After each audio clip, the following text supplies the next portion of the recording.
Good morning, नमस्कार। स्वागत है आपका इस एपिसोड में बिहार स्पेशल में। तो चलिए आज हम लोग शुरू करते हैं फिर बिहार के बारे में। जैसा कि आप देख रहे हैं मैप के माध्यम से मैं चीज़ों को बताना शुरू कर रहा हूँ, आप लोग के साथ शेयर कर रहा हूँ। तो ये काफ़ी इम्पैक्टफुल रहता है, मैप के माध्यम से आप चीज़ों को आसानी से समझ सकते हैं। तो देखिए, ये जितने आपको स्टेट दिख रहे हैं, सॉरी बिहार के ज़िले दिख रहे हैं, वो इसमें आज हम लोग देखने वाले हैं साक्षरता कहाँ ज़्यादा है, लिंगानुपात कहाँ ज़्यादा है, ये सब चीज़ों के बारे में। तो जैसे कि हम सबसे पहले शुरू करते हैं पटना से। तो पटना पता है आपको, पटना एक महानगर है और वो राजधानी भी है बिहार की। तो पटना सबसे प्रथम ज़िला आता है किसमें, अगर हम बात करें कि जो सबसे ज़्यादा पॉपुलेशन और सबसे ज़्यादा नगरीकरण कहीं पे है, मैक्सिमम पॉपुलेशन, मैक्सिमम अर्बनाइजेशन, तो कहाँ पे है? पटना है। महानगर है तो पॉपुलेशन भी है, अर्बनाइजेशन भी है। फिर अगर हम बात करें कि मैक्सिमम पॉपुलेशन लेकिन दूसरे नंबर पॉपुलेशन में कौन है, तो ईस्ट चंपारण। तीसरे नंबर पे मुजफ्फरपुर। तो अगर आपसे पॉपुलेशन में पूछे कि पहला कौन सा है, पटना, दूसरे ईस्ट चंपारण, तीसरा मुजफ्फरपुर। और देखो ग्रामीण की बात करें कि अगर बात किया जाए कि ग्रामीण इलाका पटना में क्या है, तो सबसे कम, तो अगर वो सबसे ज़्यादा उसमें अर्बनाइजेशन है तो सबसे कम, तो वो सबसे कम कहाँ है? ग्रामीण इलाका पटना में। उसके बाद कौन सा है? मुंगेर। उसके बाद है भागलपुर। ये तीन चीज़ आपको समझ में आया होगा। अब हम जैसे नीचे बढ़ते हैं, कैमूर। कैमूर है मिनिमम डेंसिटी, मतलब सबसे कम घनत्व वाला है कैमूर। उसके बाद दूसरे पे है जमुई, उसके बाद बांका। मतलब कि कैमूर एक ऐसा राज्य है, राज्य जिला है जहाँ पे क्या होता है कि सबसे कम घनत्व है। उससे थोड़ा ज़्यादा कहाँ है? जमुई। उससे ज़्यादा बांका में। सर्वाधिक साक्षरता कहाँ है? रोहतास में पहले नंबर पर। फिर दूसरे नंबर पर पटना, तीसरे नंबर पे भोजपुर। ये हमारे सर्वाधिक साक्षरता वाला जिला है। अगर गया की बात करें तो गया में क्या है? सबसे ज़्यादा एससी, मतलब शेड्यूल कास्ट, जो अनुसूचित जाति हैं, 30.39% शेड्यूल कास्ट कहाँ पर है? गया में है। ये आप समझ सकते हैं इस चीज़ों को। तो ये तीन चीज़ आप लोग को समझ में आया हो। फिर शेखपुरा जो है मिनिमम पॉपुलेशन, मतलब सबसे कम क्या है यहाँ पे? पॉपुलेशन है, मतलब जनसंख्या। दूसरे नंबर पे शिवहर, तीसरे नंबर पे अरवल। सबसे कम कहाँ है? शेखपुरा में। दूसरे नंबर पे शिवहर, तीसरे नंबर पे अरवल है। इतना समझ में आ गया। फिर हम लोग देखते हैं ऊपर की ओर बढ़ते हैं थोड़ा। तो ऊपर में हम लोग बढ़ेंगे गोपालगंज। गोपालगंज की क्या है कि सर्वाधिक लिंगानुपात गोपालगंज में कितना है? 10:21 है। दूसरे नंबर पे कौन सा है? सिवान। तीसरे नंबर पे सारण है। समझे? सर्वाधिक लिंगानुपात वहाँ है, मतलब कि 10:21 पुरुष, हाँ 10:21, हाँ ज़्यादा है, मतलब पुरुष की संख्या। वेस्ट चंपारण में तो सर्वाधिक अनुसूचित जाति, सर्वाधिक अनुसूचित जनजाति, मतलब शेड्यूल ट्राइब की बात आ गई। एक होता है एससी, जो तो गया में है मैक्सिमम। शेड्यूल ट्राइब और जनजाति की बात करें तो पहले है वेस्ट चंपारण। उसके बाद वेस्ट चंपारण मतलब पश्चिमी चंपारण, फिर है कटिहार, फिर है जमुई। शिवहर की बात करें तो सर्वाधिक घनत्व है शिवहर में। उसके बाद पटना, उसके बाद दरभंगा। आपको समझ में आ रहा है? फिर समस्तीपुर की बात करें तो समस्तीपुर सबसे ज़्यादा ग्रामीण इलाका है, जिसको बोल सकते हैं इंग्लिश में मिनिमम अर्बनाइजेशन, मतलब सबसे कम शहरीकरण। उसके बाद मधुबनी, उसके बाद कैमूर, समस्तीपुर की बात करें तो। उसके बाद हम लोग बात करें किशनगंज को, तो किशनगंज में न्यूनतम अनुसूचित जाति है। न्यूनतम मतलब सबसे कम अनुसूचित जाति है। उसके बाद कौन सा है? कटिहार। उसके बाद भागलपुर। मतलब न्यूनतम अनुसूचित जाति में सबसे नंबर पर कौन है? किशनगंज। उसके बाद सेकंड नंबर पर कटिहार, उसके बाद भागलपुर। फिर पूर्णिया की बात करें तो न्यूनतम सबसे कम साक्षरता कहाँ है? पूर्णिया में 51.1%। दूसरा है सीतामढ़ी, तीसरा है कटिहार। फिर खगड़िया की बात करें तो न्यूनतम एसटी, सबसे कम एसटी, मतलब शेड्यूल ट्राइब जो है कहाँ पे है? खगड़िया में। उसके बाद समस्तीपुर, उसके बाद औरंगाबाद। उसके बाद हम लोग बात करें भागलपुर की, तो मिनिमम एसटी यहाँ पर है, मिनिमम एसटी। न्यूनतम एसटी कहाँ पर है? भागलपुर में। न्यूनतम एसटी यहाँ खगड़िया में भी है, न्यूनतम एसटी भागलपुर में है।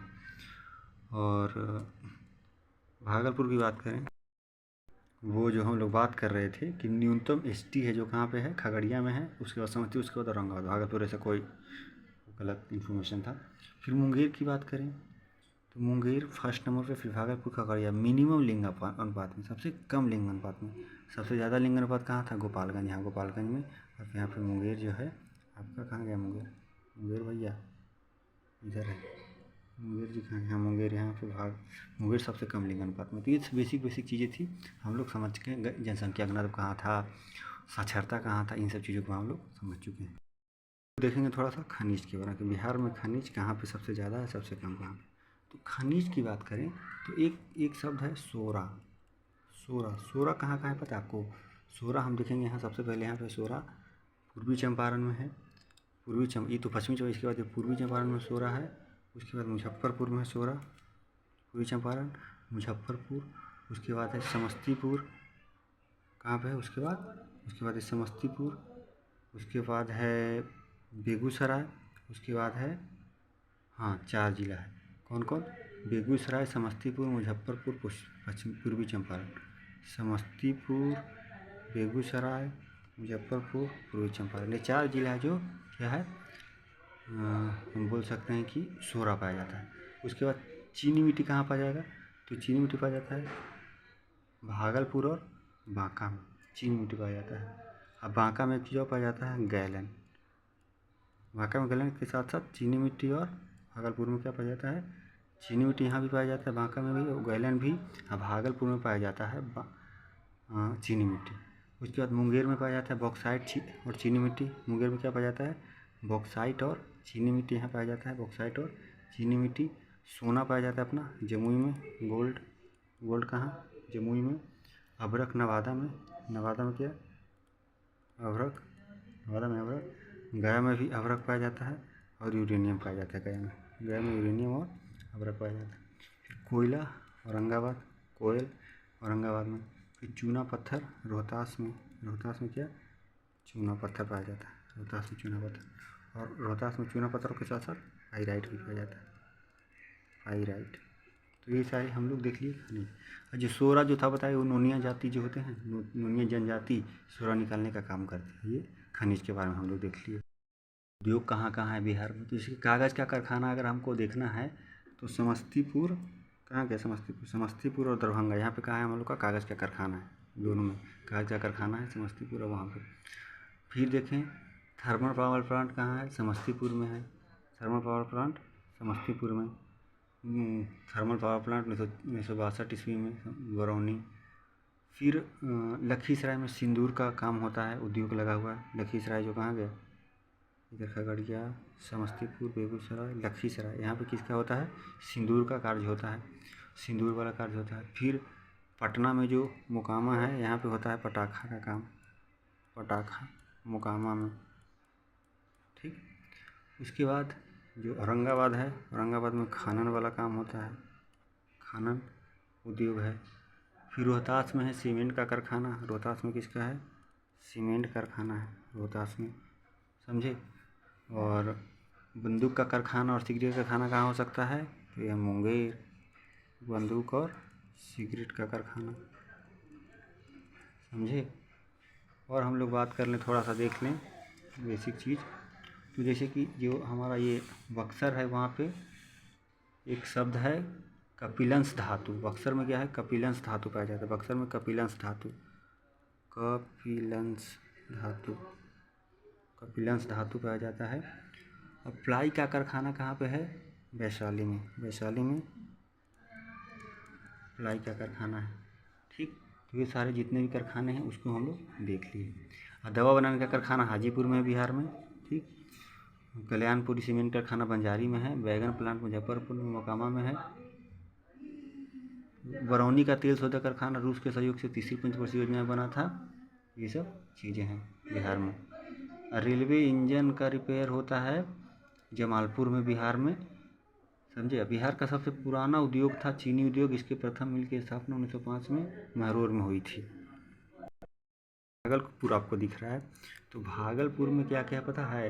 हथकरघा केंद्रित जिले बात कर रहे हैं, उसमें रेशम, कपास, फर्निशिंग कपड़ा, निर्यात युक्त रेशम और लीलन कपड़े पाए जाते हैं। और ये बांका की बात करें तो बांका में पाया जाता है तसर रेशम, निर्यात युक्त रेशम कपड़ा और कपास का तौलिया। फिर गया में कपास के लंबे कपड़े, बेडशीट और तौलिया, ये सब पाया जाता है। मतलब हथकरघा केंद्रित है, जब मिलते हैं। नालंदा में क्या मिलता है? नालंदा, ये नवादा है, जहानाबाद, नालंदा। ये नालंदा में क्या क्या मिलेगा आपको? नालंदा मिलेगा कपास, रेशम, लिनन कपड़ा, कपास का रेशम वाला कपड़ा, लिनन कपड़ा, साड़ी और बवन बूटी साड़ी और बेड कवर। नवादा में वही क्या मिलेगा आपको? नवादा में मिलेगा तसर रेशम के जेंट और लेडीज सेंट मटेरियल। मधुबनी सबसे ऊपर, मधुबनी में आपको क्या मिलेगा? उत्तम कपास के लंबे कपड़े, धोती और शर्टिंग ये आपको मिलेगा कहाँ पे? ये मधुबनी में। औरंगाबाद और रोहतास में क्या आपको मिलेगा? तौलिया, ऊनी कालीन और ऊनी कंबल। कैमूर में आपको मिलेगा ऊनी कालीन और बनारसी साड़ी। कैमूर में ऊनी कालीन और बनारसी साड़ी कहाँ मिलेगा आपको? कैमूर में बनारसी साड़ी में मिलेगा। पटना सिवान में मिलेगा आपको क्या? पहले तो फिर देखिए पटना जी कहाँ गए? दरभंगा। पटना और सिवान में क्या मिलेगा आपको? कपास के कपड़े, बेडशीट, शर्टिंग और तौलियाँ। पूर्णिया और कटिहार में आपको क्या मिलेगा? आपको मिलेगा जूट बैग और जूट मिश्री साड़ी। पश्चिमी चंपारण में क्या मिलेगा आपको? वेस्ट चंपारण में मफलर मिलेगा, शॉल मिलेगा, तौलिया मिलेगा, बेड कवर मिलेगा, ये सब मिलेगा आपको। हम लोग बात कर लें थोड़ा झील की बात कर लें तो झील आपको मिलेगा दरभंगा। अपना जो दरभंगा दिख रहा है ना, ये दरभंगा में आपको मिलेगा कुशेश्वर झील मिलेगा दरभंगा में। सिमरी बख्तियारपुर ये सहरसा में मिलेगा आपको। सहरसा में सिमरी बख्तियारपुर झील मिलेगा आपको, ठीक। फिर घोंघा झील मिलेगा कटिहार में घोंघा झील आपको मिलेगा कहाँ? कटिहार में मिलेगा। और जो कांवर है ये मिलेगा कहाँ पे? बेगूसराय। कांवर झील कहाँ मिलेगा आपको? बेगूसराय में मिलेगा। ककोलत नवादा में मिलेगा। ककोलत नवादा में। जगत तारा भागलपुर में मिलेगा। भागलपुर में क्या मिलेगा? भागलपुर में जगत तारा झील मिलेगा। जगतपुरा। करकटगढ़, तेलहर ये सब मिलेगा कैमूर में। तेलहर, करकटगढ़ ये सब। धुआं कुंड, दुर्गावती, रकीम कुंड रोहतास में मिलेगा आपको। ये सारी झील, जितना भी मैंने आपको झील के बारे में बताया। वन उनके बारे में थोड़ा सा देख लें। फॉरेस्ट के बारे में तो आपको पश्चिम चंपारण में जो वाल्मीकि बाघ आरक्षित केंद्र है, पश्चिम चंपारण पता है आपको? वाल्मीकि